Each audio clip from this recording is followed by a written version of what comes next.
الحمد لله رب العالمين وصلى الله وسلم وبارك على نبينا محمد وعلى آله وصحبه أجمعين. دكتور علي هورتا وحن لا اطمئن وابشر اسكن بشارة يسوع قلبنا يقودكو إذا كل ما ترتمي يسوع كم فرد هذا الدعاء ماركا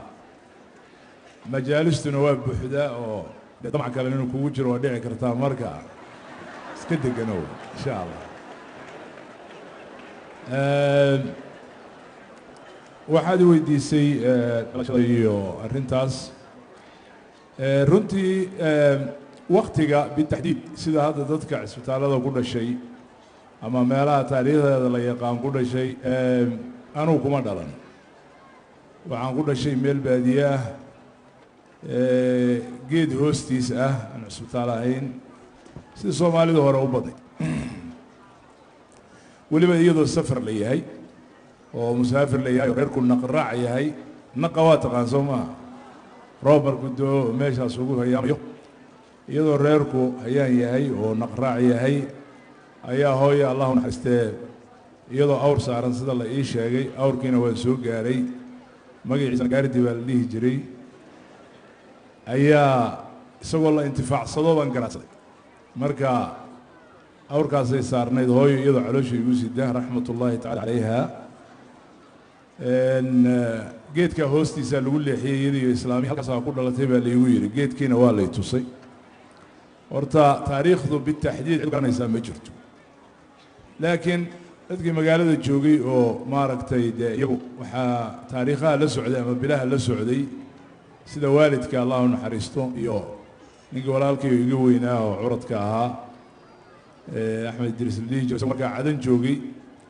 أيها وحي إيشاجن إنه يكون دنيد كون يسقال بقول يكونتني يسديدي كون يسقال بقول يكونتني يسديدي بيش بتحديد ما قرنا إنه لكن وقت جاء هذه لقى قياسه شعب عبد الرشيد وحنكوين هاي إلى لحت توصلوا مع راس الحمد لله رب العالمين شاعلي سجن وويل يروي وكسر الدوانة يا كوا عند الله وكسر الدوانة يا تكبير تاسنا معها تكبير شاعري وحسود لي شداء وحسوسية إن يرهد عنك كسي الضراء وكسي فرحيو قرية مكة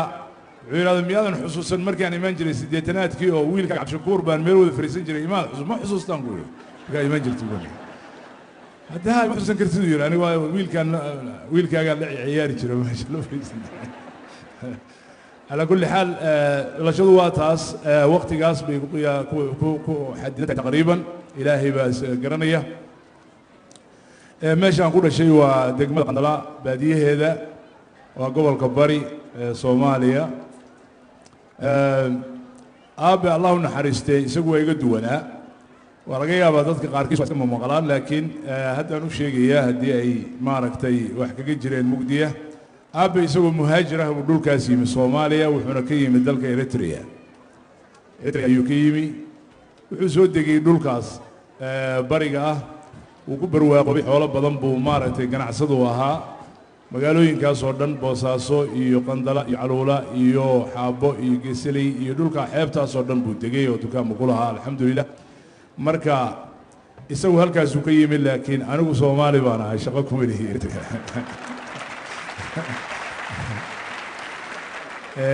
أفهان يدقناهان يدقناهان إنتوا يشعورهان وحنا صومالي مقالة سأقول الشيء الحمد لله يلا نقول باري دكسي القرآن كسيد أضيلا يعني صومالي دقن كذوها عن جوجلي كدمنا سكول كورات كيسي كل كدمنا حمر بان مو بيرجع مقالة مقدشو سكول قال كاسان كجلي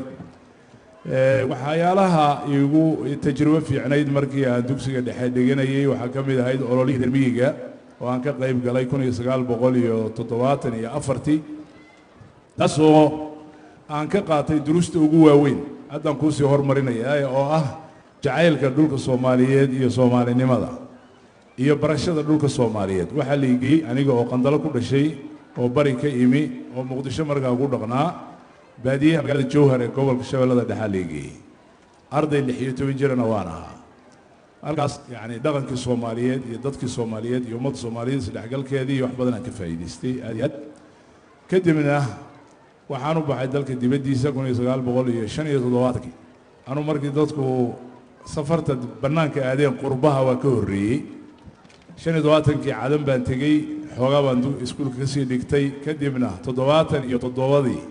bishii labaad waxaan galay dalka Sacuudiga ilaahay amarkiis iyo cajaa'ibta iyo qudrada waxaan ku socday Kuwait raadis baan ahaa nin dhalinyaro ah oo 19 jir ah laakiin 3 maalmood baan waxaan qaatay oo ah transit dalka Sacuudiga markii la ii diiday cimriyo waxaas kadibna 3 maalmood waxay noqotay 43 sano ilaa hadda inaan Maka deganahay ilaahay fadligiisa meesha qofku marka wax loogu qorayo ama cimrigiisu uu noqonayo ama dadkiisu ay noqonayso ma oga meeshii dhulka ilaahay ugu barakaysnay ayaa ilaahay subxaanahu wa tacaala deegaankayga ka dhigay iyadan maaragtay inta cimrigayga ilaa hadda ilaa waqtigaas 19 jirka aan ahaa aan ka safro oo aan meelaha aado Yurub aado Mareykan aado Aasiya aado Soomaaliya aado in kale aado laakiin deegaankayga rasmiga ahay wuxuu ahaa ilaa haddana yahay magaalada barakaysan ee Makka al-Mukarrama iyada ayaa ilaahay subxaanahu wa tacaala hanuunka iyo dacwada iyo diinta jacaylkeeda ilaahay ugu siiyey ma dhigan anigu sidii saaxiibaday waqtigaas yimi waxay galeen jaamacadda Makka iyo jaamacadda Madiina anigu labada jaamacadood midna ma gelin ilaahayna ima qadarin laakiin waxaan isleeyahay waa ka sii fiicnayd baan helay oo ah inaan culimada hoos fariisto oo xarameynka labada masjidba aan culimadeeda wax ka barto masaajidda kaleeto culimadii casrigan soo martay muslimiinta ee ducaadii ugu waaweyneyd aan ilaahay wuxuu ii qadaray inaan hoos fariisto oo aan wax ka akhristo muddana aan la noolaado alxamdulilaahi rabbil caalamiin waxaan ku fikri jiray inaan iska noqdo dacya waqtigaas aan 20 jirka ahaa ilaahayna subxaanahu wa tacaala waa ii xaqiijiyey qur-aanka sidii sheekh cabdirashiid yaraantii kuma aanan xifdin waa dul maray oo waa bartay laakiin ma aanan xifdin qur-aanka waxaan xifdiyey anigu weyn oo caruur leh oo reer leh taasna waxay daliil u tahay in qofku haddii ay ka go'an tahay sidii sheekhu haddaay uu yidhi diyaar ma u nahay inaynu qur-aanka xifdinno haddii uu qofka niyad ka tahay diyaarna uu yahay waa xifdin karaa da' kasta uu yahay waxaa xalqadda xaramka markii aan sheekha ku dul akhrin jiray ama dhiganayay xifdiga nala dhigan jiray nin aniga markaa iga weynaa 70 jir oo Bakistaani ah oo dalka Bakistaan wuuna xifdiyey qur-aanka 5 sano kadib wuu dhameeyey marka qur-aanka waqtiga kasta waa xifdin kartaa alxamdulilaahi rabbil caalamiin intii ka dambeysay haddee shaqada adduunka oo dee meeshan dalkan ka shaqaysan jiray waxyaalo kala duwan oo shirkadaha iyo waxaas laakiin 30 sano ugu dambeysay dacwada iyo arrimaheedaas uun baan u badnaa ilaahayna waxaan ka baryayaa inuu igu sugo dariiqaas ilaahayna subxaanahu wa tacaala uu khaatumada iigu hagaajiyo duruusta يعني نولشا سيان وركا كوغوسو غابيو درسيga koowaad oo noloshaas yani 60 sano hadda kor madaxa kala baxday aan isleeyahay waa qaadan kartaa dhalinyaraduna ay ka faa'iideysan karaan waxa weeye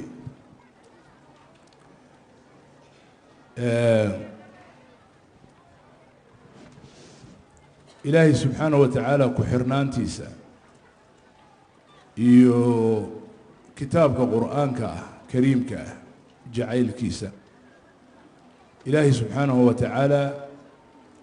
wuxuu kuugu furayaa jamiic alabwaab abwaab kasta ama albaab kasta oo kaa xiran marka nicmada ugu horeysa ama dersiga ugu horeeya aan isleeyahay nolosha aan laga dhergi karin macaankeeda waa kitaab qur'aanka ah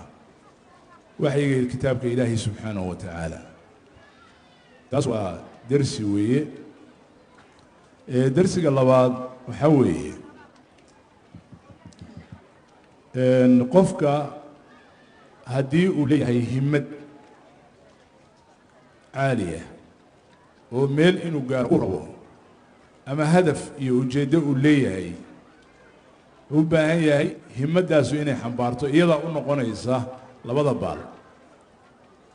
أحسن مركي مثلا قرآن كان حفظيني معلنك صلاة فجر ساعات كهر بنقولي سوق تجري كتبنا وسوق هذه جري معلنك وعن قوة تكنجرني حرم كشريف كعبضة كتبنا درسي أيام وقبل حجري كتبنا قرقي أيام كل علين جري كتبنا أنا ومركز عن شقدي هذه جري مركز الله وسع كهر وين الديار قروبا صلاة الفجر كهر ساعات وغيران كهر سيانو لبستو تاغو ويسقو سو قادو وانو جيو هدانا وعليو هدانا درس كسو هدانا ان سو نوقدو انتاس waxaa xambaaraya jacaylka marka hadii aad himadeeda hayso waxba kuguma adkaanayaan waxba sacab kuguma noqonayaan ha culaysan taasna waa qodobka saddexaad oo aan ku darayo waxa weeye yani safartan iyo dacwadan badan duruus badan bay ku siisaa laakiin hal darsi ayaan isleeyahay waad la wadaagi kartaa ilaahay subxaanahu wa tacaala ikhlaaska ha nagu irsaaqo ducada iyo dhallinyarada dadka dacwada diinta ilaahay doonaya ikhlaaska ilaahay subxaanahu wa tacaala qalbigaaga inuu daacadnimo ka ogaado cid kaloo aad la wadaagi karto ama kula wadaagi kartaa ma jirto cid kaloo aad ugu mujaamalayn karaysaana ma jirto laakiin waa midda najaaxaaga ama guushaada koowaad keeni karta cid inaadan ku mujaamalayn in idaadan tusin ilaahay qalbigaaga ha ka daalacdo waxa runtu tahay kuna ula imow waad ku najaxaysaa dacwadaada ama diintaada ama wixii aad wado nooc kastaba ha noqdo midda labaadna waxa weeye dacwadaas waxaad wax ka keeni kartaa inaad naftaada siiso kulligeed say tahay waa iyada ka iibiso waxaa laga yaabaa dhinacyo badan oo kaleeto inay kaaga tagaan waa sax hadda masalan aniga waxaan qirsanahay inay waxyaalo badan oo kale igaga tegayaan carruurtaydii waxyaalo badan oo xaq ay u lahaayeen inaan helayn reerahaygii inaan helayn anigii naftaydii inaanay helihayn oo waxyaalihii adduunka baan ka hadlayaa laakiin haddii aad doonayso mabda ama risaalo ama ujeeddo inaad xaqiijiso naftaada inaad siiso way u hurto waxyaalo kaloo badan baad ku weynaysaa waa sax oo kaa dheelinaya iyagana waxaan weydiistaa ama xaasaska ha noqdaan ama ilmaha ha noqdaan cudurdaar iyo cafis waayo wakhtigii iyaga badan oo marar badan aan siin lahaa ayaa wuxuu ku baxayaa ummadda iyo dacwada waa laga yaabaa inuu ku baxo marka inay iga cafiyaan oo iga siiyaan laakiin adiguna markaasun baad wax ku keeni kartaa mabda aad xambaarsan tahay taasna waxaan isleeyahay waxyaalaha duruusta waxaan kaloo idiin sheegayaa oo warku soo khatimayaa haddaanu sheekh cali su-aale igula soo noqon dadkan soomaaliyeed ayaan anigu ku soo dhex koray intana ku soo leekaaday intana aan ku soo leekaaday waxaan aaminsanahay iyagana inaan bartay iyaguna ay barteen saas darteed waxaan idinka sheegayaa waxyaalahooda yacni xumaan badan baa jirta oo laga sheego maanta waxaan idiin sheegaa anigu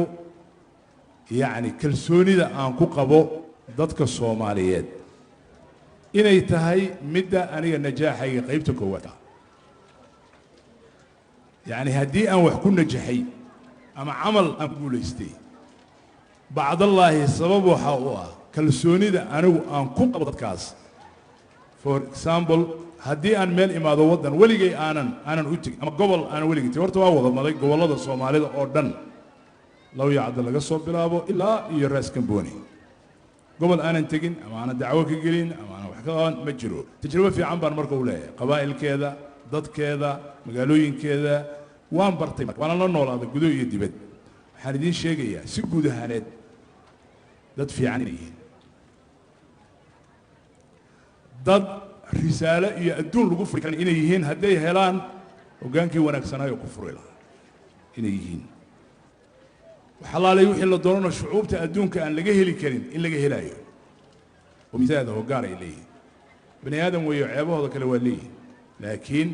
intaasna waa tajribada aniga aan kala soo baxay saas darteed haddii aan reer kasta ama magaalo kasta ama gobol kasta dad Soomaaliyeed oo meel joogdaan u tago waxaan ogahay ama aan aaminsanahay oo ku kalsoonay inaan ku najixi karo marmo baan aaminsan waxaana la yiraahdaa de sida adigu dadka ka i'tiqaado ayay adigana ku noqdaan